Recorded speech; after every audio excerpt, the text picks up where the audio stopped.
Kasurila Bike Park agenttilinja.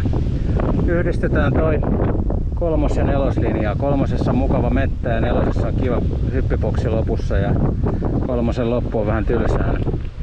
Katsotaan minkä monen yhdistelmä tulee. Eli lähdetään tästä. Alku on yhteinen. Ja sitten mennään tästä tänne 3:n puolelle.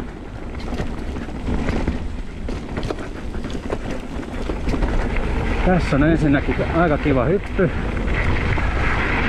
Yes. Täältä on sitten oikeanpuoleinen linja, menee aika paljon kivammin tänne näin.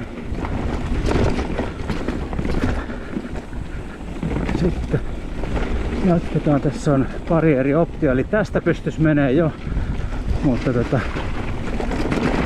tää on niin kiva tää, että ajetaan tämäkin läpi. Jep. Lähti jalkapolkimelta. No niin.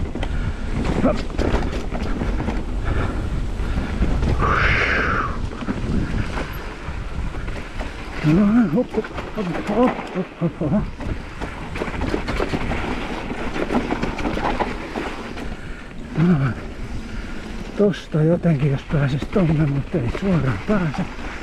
Vedetään täältä. Ja nyt sit tästä dropista mennäänkin tästä tonne vasuriin. Niin kuin näkyy tässä jonkunmoinen polku. Alright. Eli päästään se 3. radan kaikki kiva metsäosuus ajaa. Ja sitten ei tarvi sitä tylsää laskettelurinneosuutta mennä. Ja sitten tullaan tänne. Täällä ensin on tämä permi ja sitten hyppy.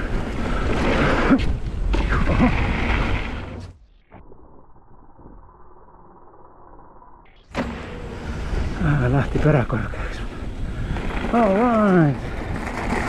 Aika kiva.